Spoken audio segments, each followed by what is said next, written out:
June 5th, 1944. London. Rain needles the blackout curtains of a cramped MI5 wireless room as the clock on the wall slouches toward midnight. A fan hums over warm valves and the copper smell of ozone hangs in the air. Juan Pujol Garcia, stocky, dark-haired, eyes hollowed by months of sleeplessness, leans into the desk lamp's circle of light. To Berlin, he is Arabelle, Abwehr's prized spy in Britain, with a web of sub-agents scattered from Liverpool docks to Kentish airfields. To the men in this room, he is Garbo, the crown jewel of the double-cross system. At his elbow, his MI5 handler Tomas Harris whispers, "Steady, Juan," while a wireless operator waits with headphones pressed tight, fingers hovering over the key. The message they are about to send will be the most dangerous of the war. Dangerous precisely because it is true. Outside, the city is a wet, lung-drawing breath. Along the Thames, tugs sound their horns and wraiths of steam curl from barges. In the east, beyond the electric haze, the vast machine of Overlord is already grinding into motion. In the Channel, destroyers hunker into white-capped swells and landing ship. Tanks ride against their anchors, chains stuttering in the chop. At RAF fields in the south, fitters tighten cowlings on Dakotas and Marauders, while ground crews push carts loaded with paraflares, Bangalore torpedoes, and canvas kit bags stenciled with names, 101st, 82nd. The first paratroopers will be in the air within hours. Yet in this shuttered room near the mall, the war is fought with nouns and numbers, with the angle of a phrase and the timing of a full stop. Harris reads the draft again. A short, urgent warning that an Allied landing force will strike the Normandy coast in the early hours, naming the sector with careful imprecision, close enough to be credible, vague enough to avoid operational betrayal. It is the very thing the Abwehr always claimed they wanted: timely, precious intelligence. Garbo has given them plenty of it. Docks observed, supposed regiments counted, genuine-looking shipping lists salted with dead ends.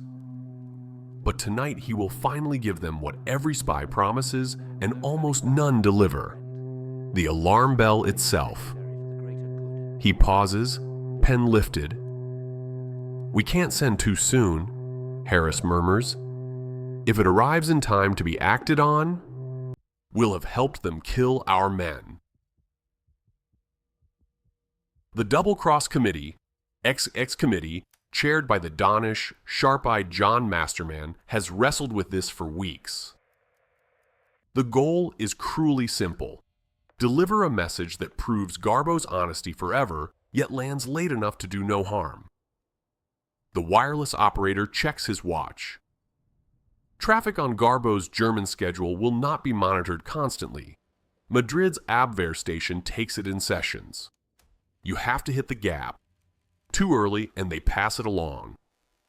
Too late and it feels contrived. Somewhere between those poles lies the narrow ledge on which an entire deception will balance. "Send," Harris says at last. The key chatters. Dots and dashes race into the dark, ride the storm, and die against listening posts from Brittany to the Baltic.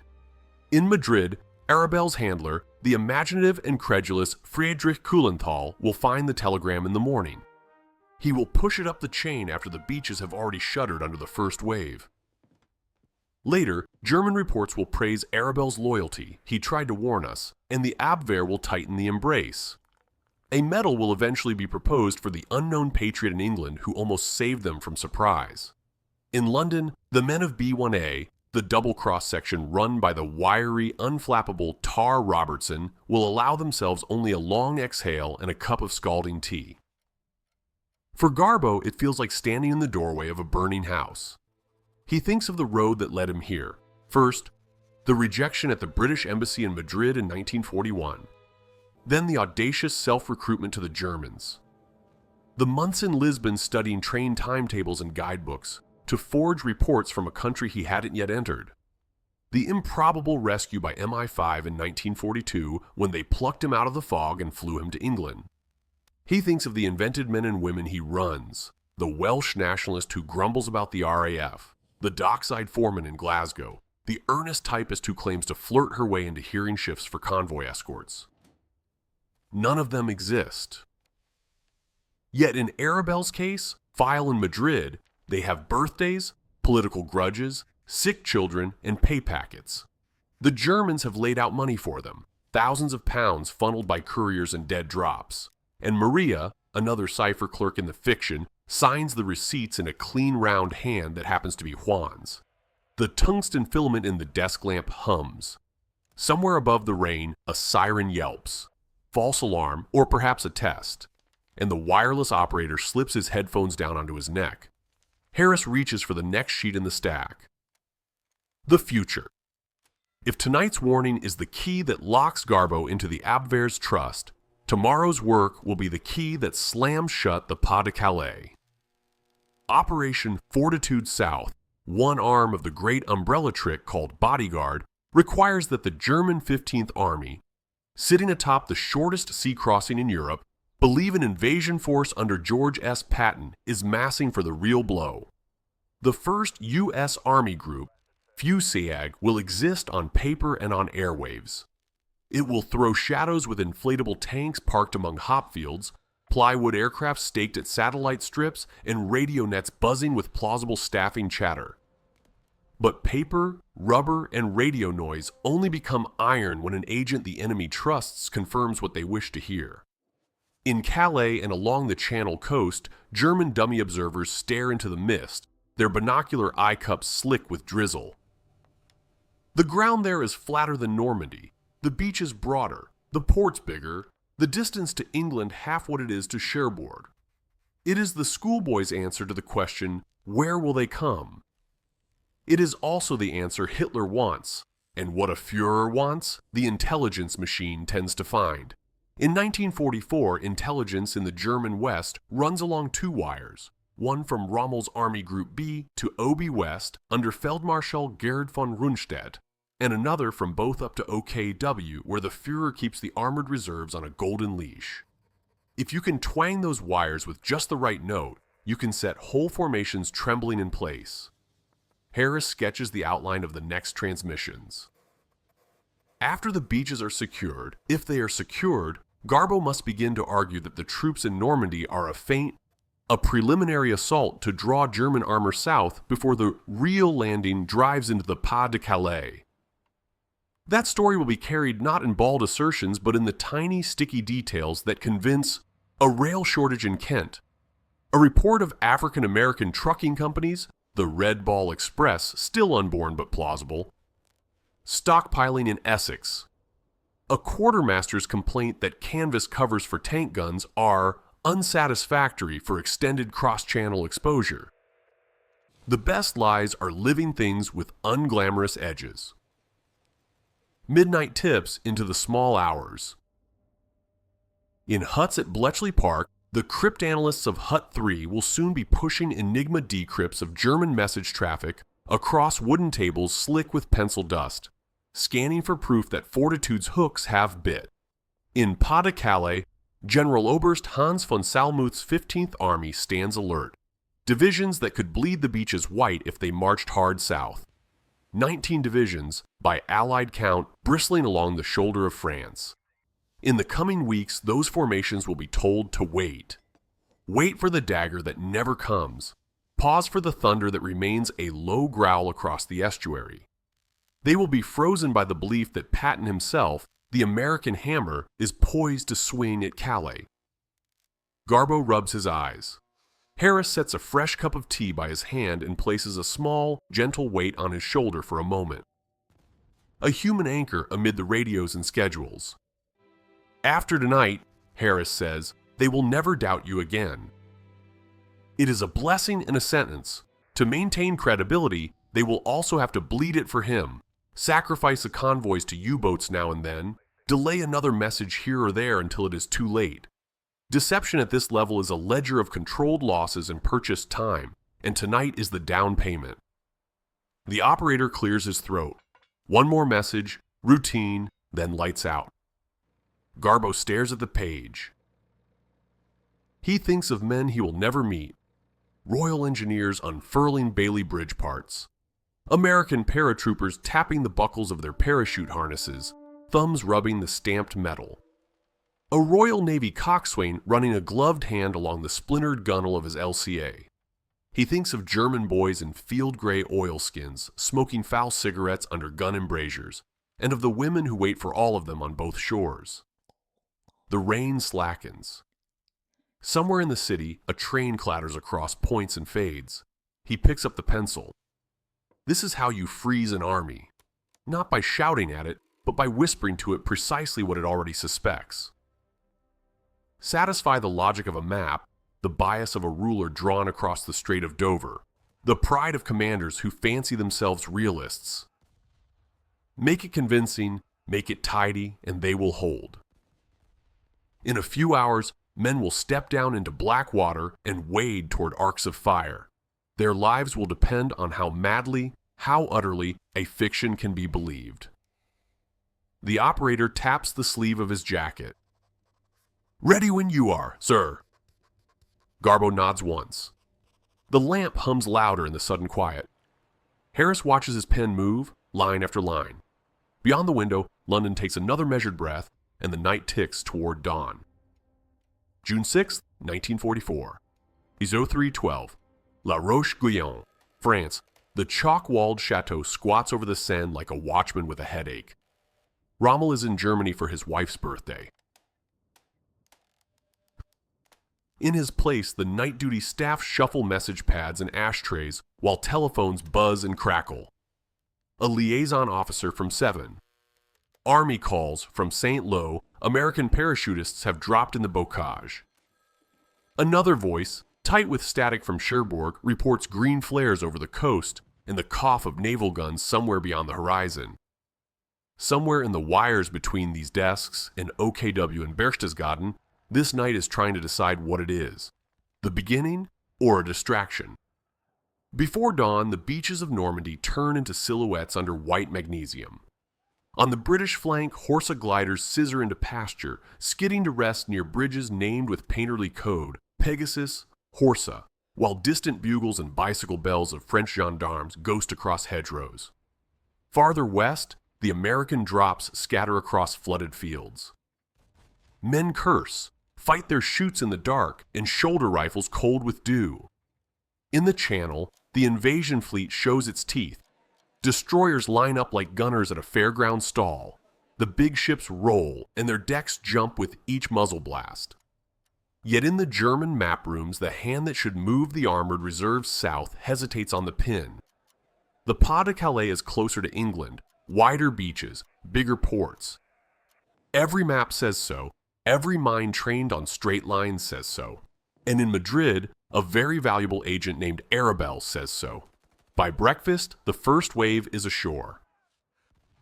At H hour on Sword, Juno, and Gold, LCAs cough men into surf. Sherman DD tanks sneeze curtains of water and bulldoze lanes through steel hedgehogs. On Omaha, the tide and the shingle make a hellmouth.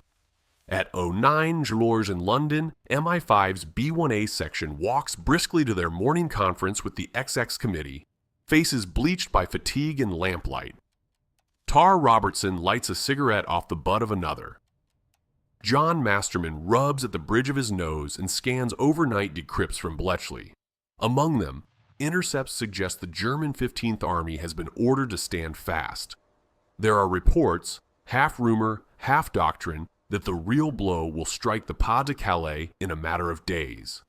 Across the Channel, among hop fields and pillowed downs, another war, quieter, stranger, goes to work. Along hard standings in Kent and Essex, crews in overalls fuss over shapes that smell of rubber and solvent.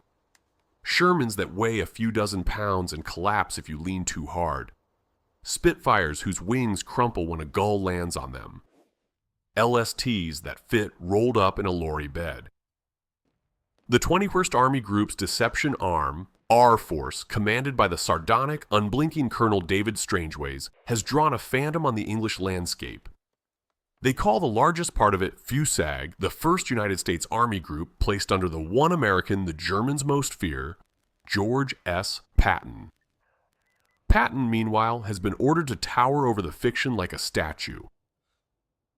He tours southeastern camps under watchful cameras. He scowls at maps in front of visiting journalists. He pockets visiting cards and shakes hands with colonels whose units do not exist. A bored corporal in a tent knocks out signals traffic that hums across the ether like a hive. Call signs chatter for divisions with proud numbers and no men. Regimental sergeants major request replacement brake linings for lorries that have never ground a gear, and weather balloons float messages about wind over Dover. Royal Signal's special wireless teams act their parts with professional vanity. Each net has its grammar, its mistakes, its banter, its recurring complaints about the cookhouse. A battalion that spoke in one rhythm last week speaks in the same rhythm this week, only it has supposedly moved 20 miles closer to Folkestone. The air tastes of chalk and sea-wet grass. Lorries rattle along country lanes with scaffolding poles lashed under tarpaulins, the outline of tank guns bulging against the canvas. In a field outside Canterbury, a platoon sets up a depot of oil drums. They are painted with a false sheen that reads as fresh fuel to a spyglass. At night, a blackout hood is lifted from a lamp line and light pools against the canvas skins of nothing. And through all of this, like an organ note you only hear when you remember to listen, the agents sing the same theme. Garbo's dispatch after D-Day is measured and rueful. The Normandy attack, he writes, is genuine, of course, but it is not the decisive weight. The main thrust will come in the shortest interval possible across the Strait of Dover when the enemy has committed his reserves to the Caen sector. His sub-agents report depots in Kent stocking special bridging equipment. They report unusual signals activity around the Thames estuary. One claims a plaintive conversation with a railway clerk in Ashford who says his yard is overwhelmed with flat cars reserved for armored vehicles. Another, on Garbo's instructions, suggests that Patton is furious to be held in readiness. Fascinating gossip, exactly the sort that moves fast in a canteen. Madrid beams it all onward. In Berlin, the Abwehr, already cuffed and undermanned after the 1943 purges, laps it like milk. At La Roche-Guyon, a colonel draws a colored pencil through a diary entry and writes, "Abwundert Arabelle reliable." The 15th Army, under General Oberst Hans von Salmuth, watches the Dover narrows through binoculars and waits for the horizon to turn black. Rommel returns to headquarters and, after touring the Normandy front, insists the Panzer reserves must be released now. But Hitler sleeps late, then dithers, and the reserves that do move shift by fits and starts. Down roads strafed by typhoons and crumped by bridges blown and reblown by commandos and French Maquis. The armored fist that might have undone the beaches goes soft under logistics, authority, and fear of ghosts. On June 10th, RAF fighter bombers smash Panzergruppe West's headquarters at Lecaen, making ash of telephones and map boards. The wires between Normandy, 15th Army, and OKW sing all the more with anxiety. In the map room at Berchtesgaden, the speed of a decision slows to the speed of a man putting on his spectacles. On June 13th, a new distraction arrives. The first V-1 buzz bombs cough off their rails in the Pas-de-Calais and thrum toward London. To German planners, this is a double proof. Surely the Allies will want Calais quickly now. Surely they will want to stop the terror weapon at its throat. 15th Army again digs its heels in on the shingle. In London's white-painted huts at Bletchley Park, duty officers read Enigma decrypts that might as well be dispatches from a stage play the British themselves have written. Reports cross their desks, showing German formations instructed to remain in the Calais sector until main landing. The phrase repeats in slightly different German across different days, like a line in a nightmare. At MI5, the XX Committee keeps the rhythm of its double agents steady. Too much enthusiasm would glow hot on the German operator's fingertips. Garbo's persona frets about being overworked. He apologizes when a sub-agent misses a train. He bills for expenses that include 2 pairs of socks and a dentist's visit. Accuracy is 1,000 unremarkable facts. A corporal in a signals truck wipes condensation from the glass of a no. 19 set, checks the aerial and keeps the net alive. A quayside foreman in Dover signs for crates stamped fragile optical. They are stuffed with carefully weighted wood, their labels genuine, their journey recorded in books that agents can quote. A guard at a camp near Maidstone refuses entry to a lorry without the right passes, and a German field report later praises British discipline for keeping prying eyes away from Patton's depots. It is theater with real weather, real traffic, and real tempers. In Madrid, Friedrich Kuhlenthal reads Arabelle's latest with a fatigue close to devotion. He has staked his career on this Englishman, or on whatever idealized Englishman exists in his file. He writes summaries that thread upward and outward, toward men in uniforms that have become part of their bodies, toward maps with corners curled up by drafts. When the warning about Normandy arrived too late, Kuhlenthal defended Arabelle with a lover's indignation. "Look," he told us.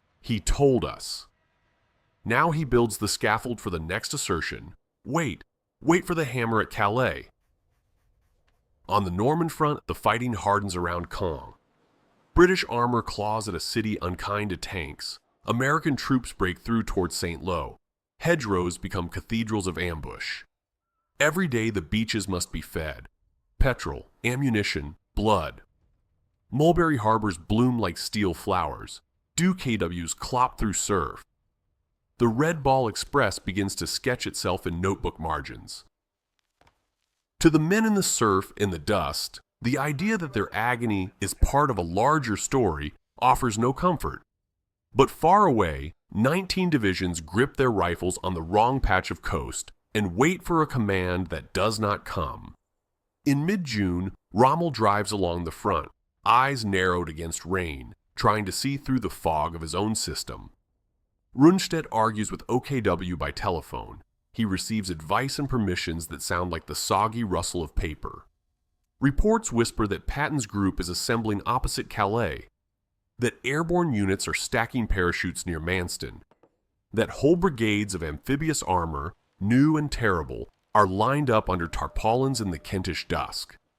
Each whisper has a return address, a rhythm of language, a small bruise of truth on which the lie can anchor. It is enough. And in the small London room where the lamp hums, Garbo signs his name in cipher once more. He is tired beyond sleep. He drinks his tea and watches moisture bead on the window pane. Across town, in a drafty warehouse, carpenters tack canvas over wooden frames that will read as the profile of a landing craft from a Luftwaffe reconnaissance altitude. A sergeant chalks the serial numbers of units that exist on a page. The city breathes, the channel heaves, and 100,000 men live in the space bought by words. The calendar flips.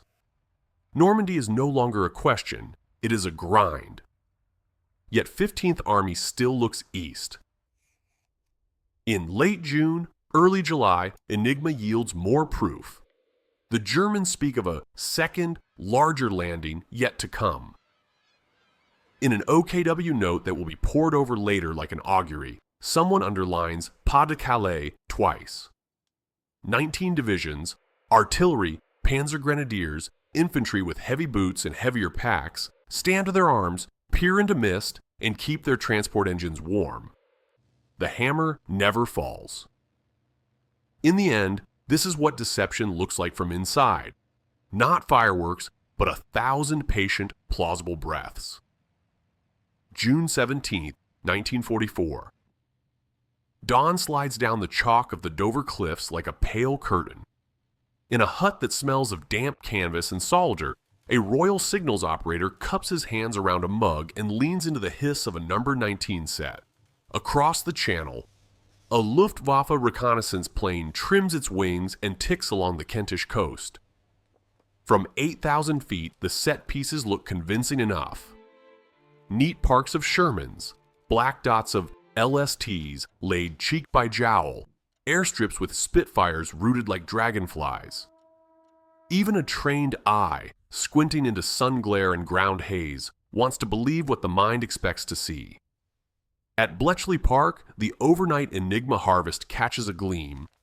Traffic indicating 15th Army has been instructed to remain in the Pas-de-Calais sector until the main landing.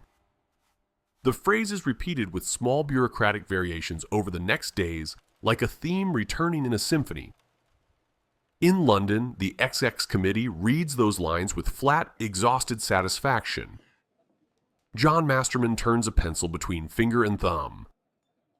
"Hold them there," he mutters. "Hold them until the beaches are cities." Tomas Harris, collar askew, lays Garbo's next draft on the table. The tone is practical, almost boring in its detail, precisely the point.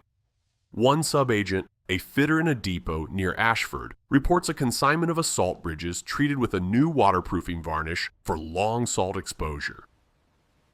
Another claims a shortage of cork life jackets at Deal. A third quotes a fragment of conversation with an American lieutenant colonel who gripes that old blood and guts is wasted on guard duty. None of it sings, all of it convinces. On June 18th and 19th, a storm overturns the channel. Mulberry A at Omaha ruptures and dies. Port Winston at Arromanches groans but holds. In a darkened briefing room near St. Lo, American staff officers stare at photographs of wrecked piers and count the gap between need and delivery on their knuckles. But deception is a weatherproof bridge, and in Pas-de-Calais the 15th Army stays masked and ready. In Berlin, where Hitler reads the map of the French coast as if it were a moral reprimand, the straight line across the Strait of Dover remains an argument difficult to dislodge. His reserves shift south like men wading through syrup. A permission requested, permission delayed, permission revised. July 7th. La Roche-Guyon. Rain spanks the windows. Rommel returns from the front, mud up the hem of his coat and a spray of arguments on his tongue. He wants armor, now, down to the Caen sector. He wants freedom to move what remains of Panzer Lehr and Panzer with speed and ruthlessness. The answers from above come in the slow voice of a sick empire. Wait, evaluate. The principal landing has yet to occur. A staff captain folds his hands and says the word Calais as if it were a fact of nature. July 18th, 0545. The earth northeast of Caen heaves under the weight of a skyborne fist. 400 heavy bombers hammer the start line for Operation Goodwood. When the dust falls in sheets, British armor lurches forward. Guards, 7th Armored, 11th Armored, turrets clanging, infantry clinging to the decks like barnacles. Typhoons shriek over wheat stubble. The smell of hot oil and crushed barley rides the wind. To German aerial reconnaissance and the analysts who read its photographs under a green lamp, the spectacle is unmistakable. The British can attack in Normandy whenever they please. Yet the message from Arabelle, reliably dull, plausibly weary, still says the obvious thing out loud. A larger, decisive blow across the Dover Narrows is in preparation. Normandy pins, Calais kills. In Madrid, the Abwehr's Friedrich Kuhlenthal massages his temples and reads Arabelle's latest through the fog of cigarettes. He thinks of the too-late warning sent on June 5th, the one he defended to an angry superior like a father defending a son. And the memory softens all present doubts. Berlin signs his summaries with tired approvals and passes them upward to desks where a Führer's impatience with reality is a kind of physics. The 15th Army remains in readiness. In divisional diaries fill with inspections, route rehearsals, the discipline of waiting. Artillery officers mark fall of shot tables for beaches they will never see. London's wireless rooms beat like hearts. Garbo complains, artfully, of exhaustion and the strain of running subagents. He submits his expense claims, shoes for a courier, postage for an innocuous package, doctor's fees for a child with bronchitis. MI5 pays him in forged German banknotes that came across the same wires that carry his lies back. The circle is so neat it makes Harris smile, weary and admiring at once. They pay to be deceived, he says. It's almost poetic. July 25th, noon. The sky over a hedge-bound grid west of St. Lo blisters again. This time with American carpet bombing that shreds hedges into green confetti and stuns the earth. Cobra. When the smoke shakes itself out, 7th Corps shoulders through and the breakout begins. At Le Désert and Coutances, columns of dust draw straight lines toward the horizon. Radio nets in the German West grow hot and frantic. Yet at Pas-de-Calais, regiments and divisions of the 15th Army still turn their faces to Dover. Enigma prints the comedy as tragedy, orders reiterating that the main landing is imminent, that armies must not be drawn away by a feint, that reserves must be husbanded for the decisive operation. The Second Battle of Straight Lines continues, fought with pencils over a map the wrong way up. In midsummer heat, the deception community keeps breathing for its phantom. Our force's radio actors maintain the grammar of FUSAG's chatter. A quartermaster net complains about tarpaulin shortages at Richborough Wharf. An airfield net repeats weather obsessions peculiar to pilots who do not exist. Along the Thames, stevedores sweat under crates that a Luftwaffe lens would swear contain vehicle optics. Night after night, decoy parks glow faintly under blackout hoods. Day after day, faint tire tracks are renewed at field edges with the diligence of men raking a Zen garden. None of it would suffice without the human ballast, Garbo, Brutus, Roman Cherniawski, the Polish airman turned British asset, Tate, Wolf Schmidt. The Dane whose steady trickle of detail carries the same flavor month to month. The XX Committee's ledger is a choir book. Each voice keeps to its part. Together, they make a song. On a gray afternoon in late July, Harris folds an Enigma print and slides it across to Garbo. The German text praises Arabelle by code name, reliable, valuable, loyal. A separate message, relayed via Madrid, conveys something stranger still, an award recommendation. The Iron Cross, second class. In a bare office with paint flaking from the window sash, the Spaniard who chose not to die in Spain blinks at the page and then at Harris, who lets out a breath that is half laugh, half sigh. Both sides then, he says. If the king approves, in due time you'll have a matched set. The moment is funny and not funny at all. A medal is a kind of shorthand for faith. If Berlin believes enough to decorate him, perhaps Berlin believes enough to keep a quarter of its western strength staring at the wrong horizon. First days of August. The American drive crests into open country.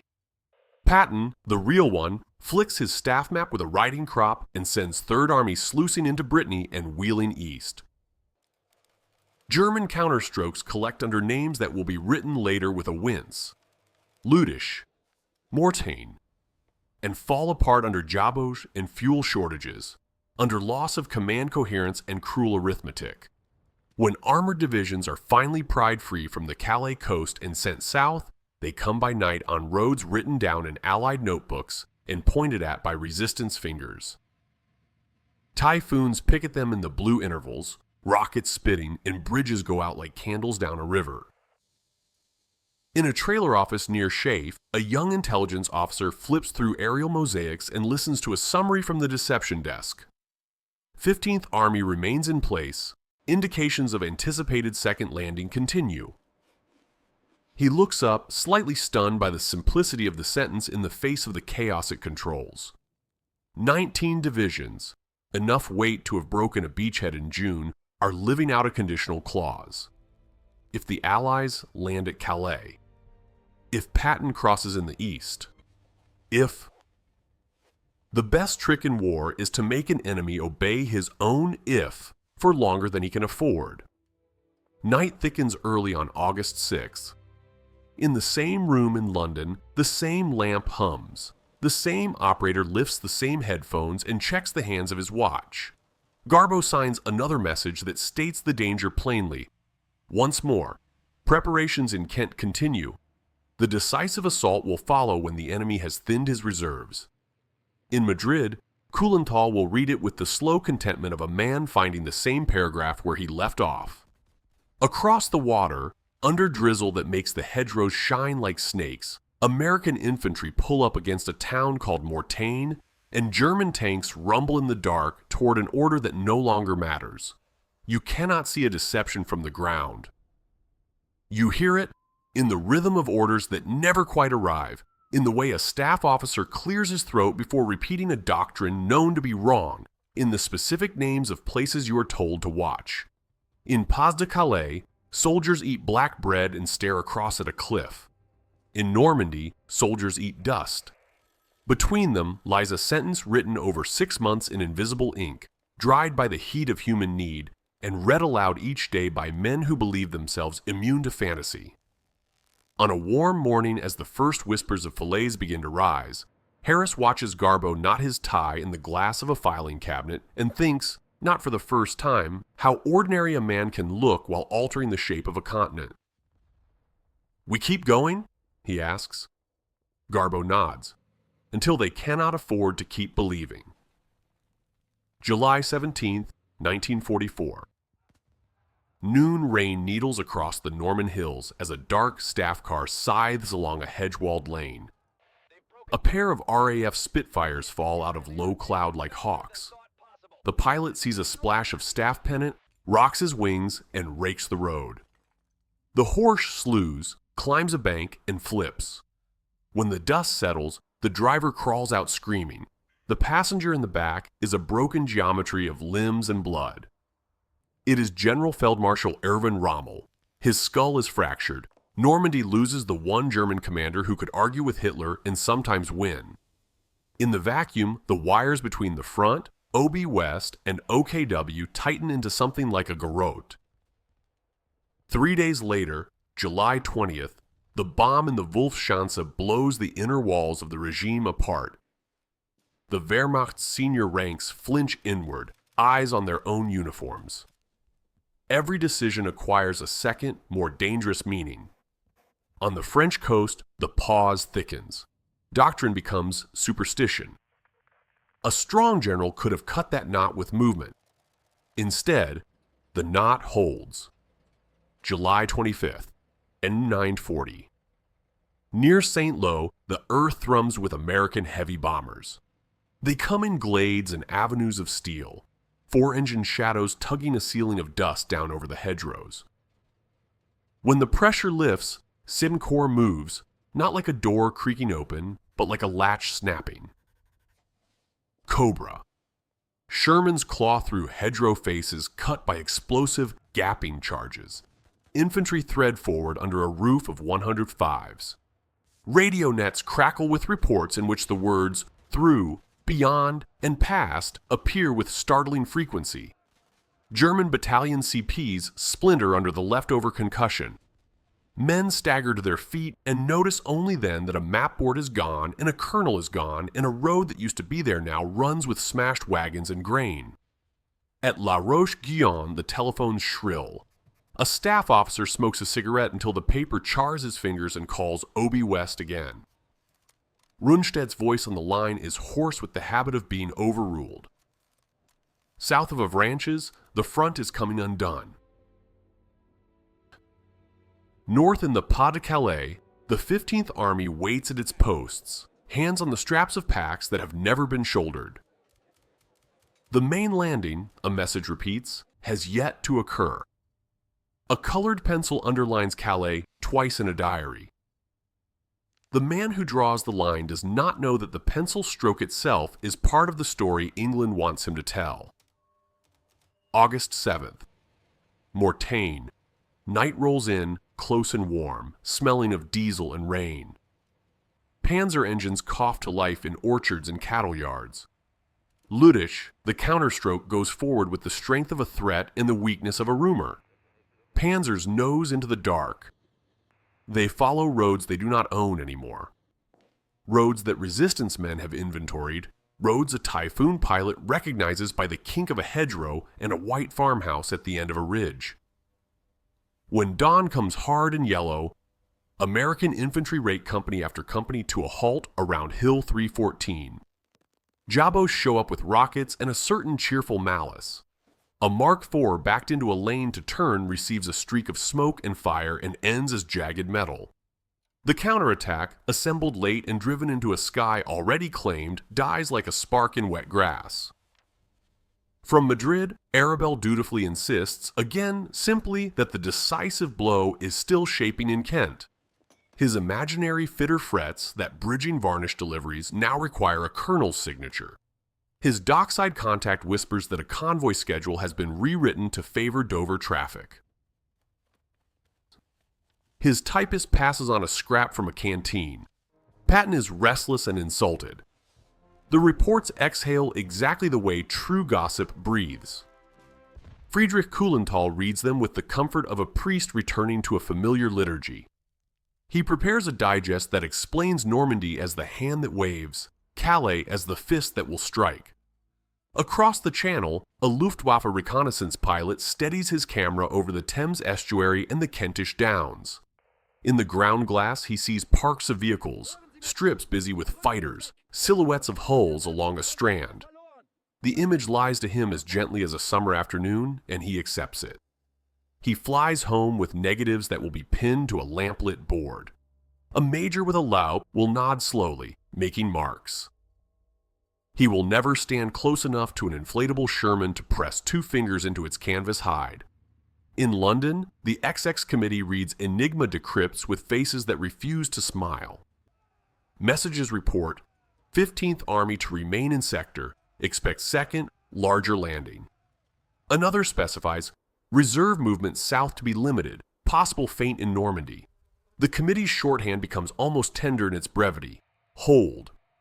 The men and women in B1A make tea strong enough to float a horseshoe and work on, trimming Garbo's phrasing, tending to the mundane arthritis of a grand lie. Expense claims, courier timetables, a missing ledger page misplaced in a cupboard that smells of furniture polish and dust. The American breakout fans like a hand. Patton's Third Army sluices into Brittany and then flicks east, the armored division's wakes drawn in powder on the map. British Second Army shoulders northeast, Canadians grind against Verrières, then shoulder toward Falaise. The wind now smells of hot rubber, crushed wheat, and unflushed fuel. The Germans reel backward on 2 axes at once, flight and obedience. Orders arrive telling them to retreat in stages. Other orders tell other men to stay fast in the north lest the Calais blow fall. Transport sergeants bargain with fate for petrol. Quartermasters barter in real time with bridges that are suddenly no longer there. Between what is left of Panzer Lehr and the 12. SS Hitlerjugend and the hard shoulder of the Canadians, a pouch in the front takes shape, the Falaise pocket, though no one in it has yet given it a name. August 16th. The Canadians and the Poles move to saw the hinge at Trun and Chambois. German traffic over the dives and the Orne swells into a continuous groan. In the pocket, field guns are abandoned rather than limbered. In the lanes, dead horses stiffen and shine in heat. American radio operators listen through static to the cadence of a language they do not speak and can still recognize. Angry staff voices compressing too many instructions into too little time. The typhoons come down again, rockets asking only the barest coordination from their riders, and many a cumbersome staff car becomes a black chrysalis by the roadside. Garbo's pen does not change speed. Information from Kent confirms further concentrations. Bridging stockpiles increased. Naval traffic notes priority of Dover, Schulbach, Folkestone roads. Madrid relays it. Berlin believes it because Berlin must, because what would it mean not to? In a spasm of gratitude and pride, a decoration is proposed. Iron Cross, the second class, for the unknown agent who has fed them faithfully. In a white-painted London office, Thomas Harris leans back in his chair and gives a soft, incredulous whistle when he hears, "Damn me," he says. "They're going to pin him with their thanks while he drains them with his pen." August 19th, 21. The pocket closes in squalor and iron. At Mont Ormel, the Polish 1st Armored Division digs in with a stubbornness born of exile and principle. Their positions jam a cork in the bottle's mouth as German columns try to force it with fists of tank and teeth of infantry. Smoke lies in the hollows like wet felt. A German officer runs forward under a white cloth to beg a truce for the wounded. He is turned away. The Canadians push. The Americans claw. The ground fills with dead and pieces of things that cannot live without the rest. Birds settle only where the noise is less obscene. Somewhere east of there, a signals corporal in a truck wipes a hand across the sweat inside his headset and keeps up an imaginary conversation between regiments that don't exist. He writes down timestamps and call signs with a clerk's neatness. He chews a pencil that tastes of wood and dust and keeps the Phantom's heart beating because men across the water still hear it through their own static and organize their fear accordingly. By the last week of August, the Seine crossings are a scatter of busted spans and provisional bridges. The German West is a retreat strung on rumors and reduced fuel tins. In the Pas-de-Calais, the 15th Army, still in readiness, begins to understand on a subcutaneous level that it has guarded a door nobody knocked on. It pulls back not in a movement of calm redeployment, but as men late for a train who suspect that the station has been bombed. In Antwerp, the docks will be taken intact on September 4th, an industrial prize wrapped like a gift, and the story of the Scheldt will begin, long and wet and hard. But that is beyond the horizon of this day. In London, the lamp hums, and Garbo reads a typed citation informing him that His Majesty will one day be pleased to confer upon him the MBE. He sets the paper down next to the German praise in code, and for a moment admires the symmetry and the absurdity. Two enemies placing wreaths on the same invisible statue. Harris, palms open as if balancing weights, grins and then sobers. "There's the cost," he says, and the word hangs. In Normandy and the fields beyond, the cost has faces that will not be named in any citation. Night pushes against the glass. The operator checks the clock, lowers the headphones, and looks to Juan. There will be one more message for tonight, a reminder that stockpiles in Kent are not depleted, that rail priority remains, that the Strait of Dover is still a door waiting for a key. Across the channel, on a cold firing step under a sodden tarpaulin, a German private stares into darkness salted with the lights of vessels that are not there and thinks of Calais as a promise he now hopes will never be kept. This is how a second blow can exist without ever falling, as momentum denied, as divisions locked to a grammar of fear and geometry. 19 divisions stood where a ruler said they should. Meanwhile, history put down the ruler and walked another way. August 23, 1944. A milk-white dawn lifts over the Strait of Dover and smears itself thin across the Pas-de-Calais. In a slit trench cut into chalk, a German private curls his fingers around a mess tin and breathes the steam. He has been told, again, that the main landing is imminent. He checks his rifle, tightens his puttees, and stares east at a horizon that does not oblige him with ships. A staff sergeant walks the trench line with a notebook, ticking off boxes that have nothing to do with the weather and everything to do with belief. Wire intact, ammunition dry, reserves ready. The wind flaps the corner of a map wedged under a stone. A pencil line traces a beach no one will die on today. Across the water, the war runs on with the blind momentum of heavy machinery. South of the Seine, American columns draw arrows through dust, their direction of march chalk scuffed into fenders. British armor noses past orchards stripped by shell fire. Canadian brigades shoulder east under a sky that smells of hot iron. In Paris, tricolor flags, damp from being hidden for 2 years, burst out of windows and flood the air with color. On August 25th, the 2 EDB of General Leclerc and the U.S. 4th Infantry Division edge into the city. The bells roll from the Ile de la Cité like water-down stone. Lieutenant Karcher hauls down the swastika at the Hotel de Ville and climbs to a roof he will dream about for the rest of his life. But at the coastal gun sites of the 15th Army, the telephones say Calais. The maps say Calais.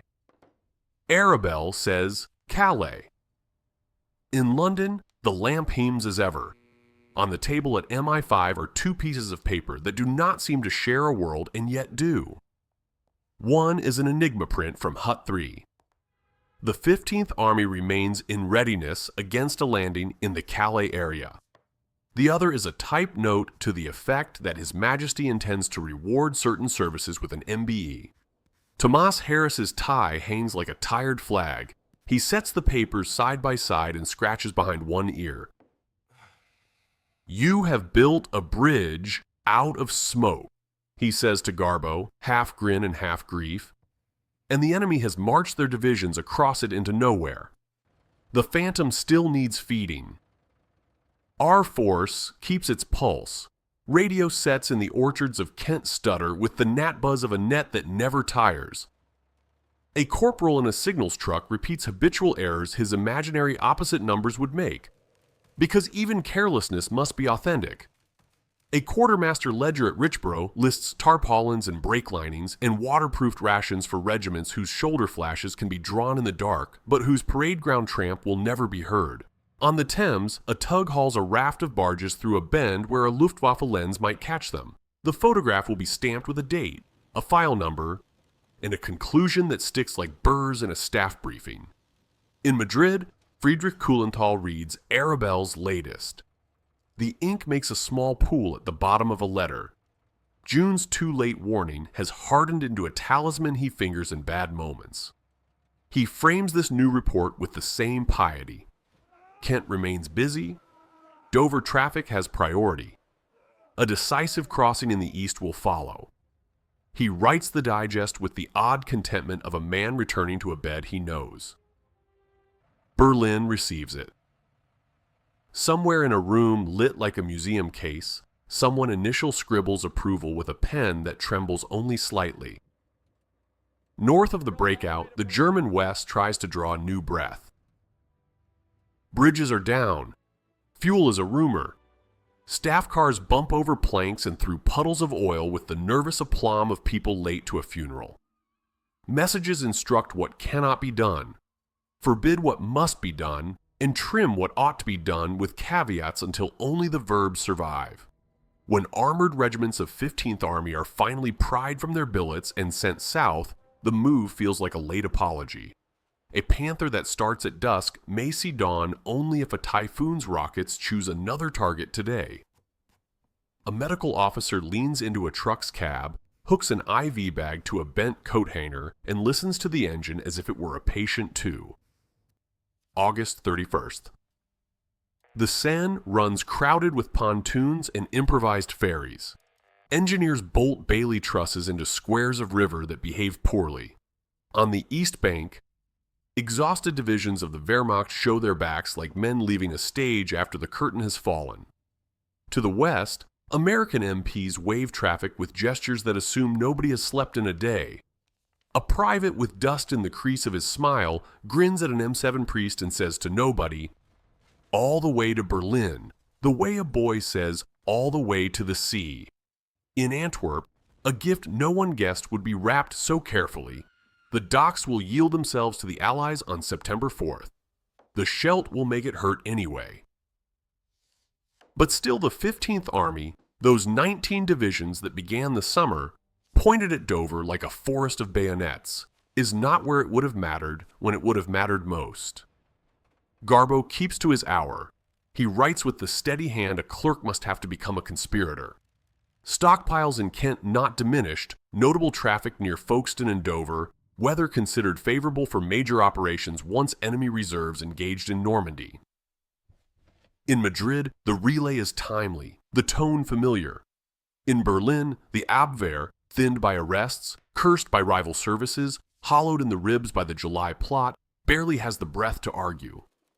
A recommendation for the Iron Cross, second class, passes through channels and finds its target through code and courtesy, a medal pinned by air to a coat the Germans will never touch. Somewhere on the south bank of the Thames, a man his enemies believe to be theirs folds that honor away like a receipt and returns to work. September 8th. Across the channel, a new sound moves inside the sky. No buzz, no prop. A V2 comes down on Paris at breakfast, then London that afternoon, a spear that descends before it is heard. In Berlin, this too is proof. Surely the enemy wants Calais now. Surely he wants the launch sites at the throat. 15th Army re-squares its shoulders as much for dignity as doctrine. In Kent, a decoy park flickers to life on cue. Rubber Shermans accept their thin shine with patience. The deception plan has entered its late ascetic phase. Fewer fireworks, more liturgy. In a file room in London that smells of cardboard and coal dust, John Masterman closes a folder with a sound that feels like a book being ended. He thinks of Pujol's invented subagents, dozens of them with their little biographies, their ailments and loves and petty wrongs, and how real they became because an enemy paid out coins into their palms. He remembers the ledger columns where MI5 totaled German remittances and made disbursements in counterfeit banknotes that had traveled across the same invisible wires as the lies they financed. He warms his hands around tea that has gone past drinkable and quotes himself a Latin tag about the pleasing art of the true lie. It does not please him tonight. Outside, a delivery van backs up to a curb and someone laughs with the exhausted abandon of the nearly safe. The front races and staggers by turns. In the Falaise fields, the crows flap heavy and satisfied, then turn away when the smell grows worse. At the channel strong points, the bunkers fill with mildew and embarrassment. A lance corporal writes, "No invasion," in a willfully ugly hand, in a notebook, guttered by candle wax, and closes it with the primness of a man binding a story he detests. If you could press your ear to the concrete of those casemates, you would hear the faint echo of 1,000 absent decisions. If you could hold the entire summer up to the light, you would see a watermark that reads, in a clerk's small hand, "Believed." Harris hands Garbo an envelope and raises an eyebrow. When the Spaniard breaks the seal, a stiff round of paper slides into his palm. His Majesty's decoration, crisp and polite.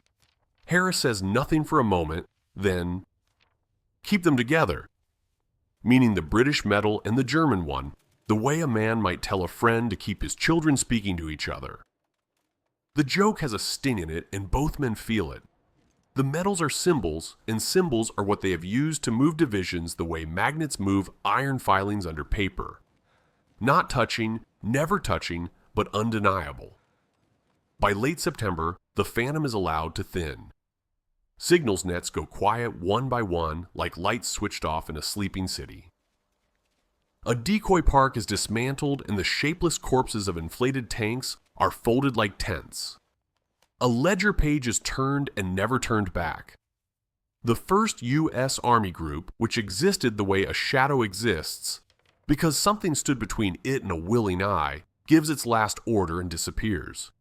In the Pas-de-Calais, men who have spent a summer staring seaward begin to slope arms and march. They step off with a feeling that is not defeat and not relief, something uglier that has no name in any army's manual. The knowledge that they have been the custodians of an empty door. A sergeant counts heads at a crossroads spattered with rain and squints at the sky as if it might volunteer an explanation. It does not. In London, the lamp hums. The operator sets down his headphones and flexes his fingers, which have conformed to the shape of a key. Garbo straightens the papers stacked in front of him and looks at Harris for the next sheet. There is no next sheet. The war will go on for him. Bodyguard has other branches still whispered north and east. But this chapter lands on its period with the finality of a bolt sliding home. He thinks of the 19 divisions frozen not by ice but by grammar, of a bridge at Remagen that will come months later and seem miraculous because everything about this war, once explained, feels as inevitable as it was contingent. Of men he cannot name because he never knew them who stepped ashore in June and were allowed to live to August and into September because somebody, somewhere, kept the enemy staring at a mirage. Outside, the city breathes. A tram rattles past. Somewhere a child drops a marble, and it finds the exact crack in a floorboard and disappears.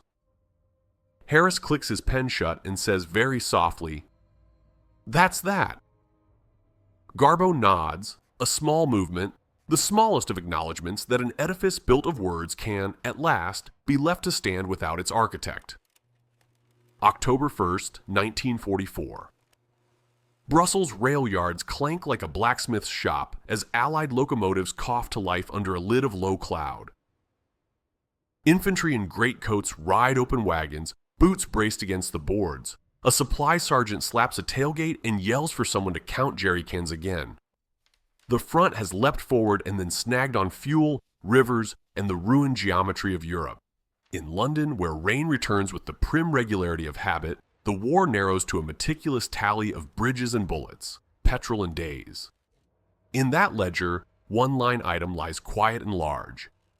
Time. Weeks bought in June, July, and August by the decision of a German army to stare across the Strait of Dover at a fleet that did not exist.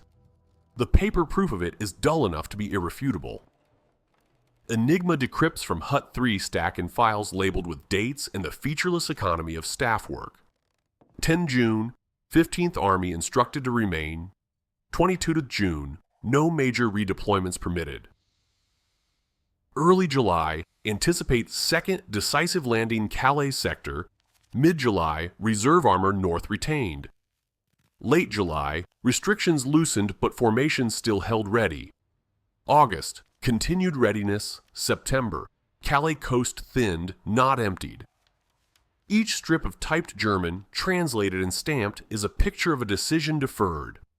Multiplied by days and divisions, it becomes a defensive empire immobilized by its own map. The men who made that happen meet in rooms with flaking paint and the sedimentary smell of old tea. John Masterman closes a folder with the same careful pressure he used when opening it in April. Tar Robertson trims his cigarette to the last usable ember and presses it in a tray scarred like a battlefield. Thomas Harris, tie crooked, glances up from Garbo's next expense sheet, 2 pairs of socks, postage, office sundries, and smiles at the domestic absurdity of a war moved by stationery. A clerk brings in a sheet with a list of subagents to be retired, the fictitious typist whose boyfriend in the RAF was never late to a dance, the Liverpool docker who knew convoy gossip, the Welsh nationalist who grumbled about empire and somehow always grumbled on the right days. They will not die or marry or move away. They will be erased between a line of type and the return of a carriage. Garbo takes the page and reads the names he invented. In the steady, unshowy light of the MI5 room, Juan Pujol looks like what he once was. A man who meant to keep himself alive by wit and audacity in a Europe that had no patience left for either. Now he wears his caution like a uniform. He writes with a hand that has learned to let sentences breathe. He speaks in a voice practiced at carrying just enough life to persuade. On the sill, the city's breath makes the window pane cloud and clear, cloud and clear. Across the water, the war hardens again. The Scheldt estuary, an unromantic obstacle of mud, tides, and entrenched Germans, becomes a month-long proof that logistics is strategy writ slower and louder. In September and October, 15th Army, those same divisions that spent June and July locked to Calais, now fight in the sodden flats north of Antwerp, clawing at dikes with spades and MG-42s. Their absence from Normandy when it mattered most is a historical fact. Their stubborn presence in the Low Countries is a present-tense problem that will cost Canadians and commandos dearly. Deception does not end wars. It decides where the butcher's bill falls. November 25th, 1944. A white envelope with a royal crest appears on a desk that already holds a tin of pencils, a half-drunk mug of tea, and a doodle of a Bailey bridge. The note is polite to the point of shyness. His Majesty is graciously pleased. Member of the Most Excellent Order of the British Empire, Civil Division. Harris watches Pujol turn the card over once as if it might include an annotation, a second joke. It does not. He sets it beside the other honor, conveyed by radio from Berlin in July, the Iron Cross, second class, awarded to Arabelle for services rendered to the Reich.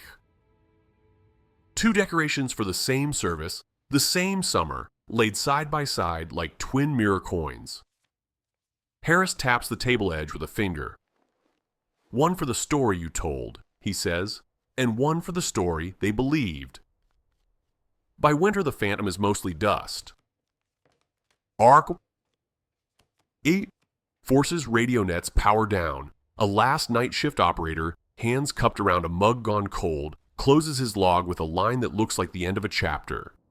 Inflatable Shermans are folded into bales. Plywood fighters stack like playing cards. Tarpaulins are labeled for disposal. In the file rooms, clerks stamp closed on projects whose life was the life of attention itself.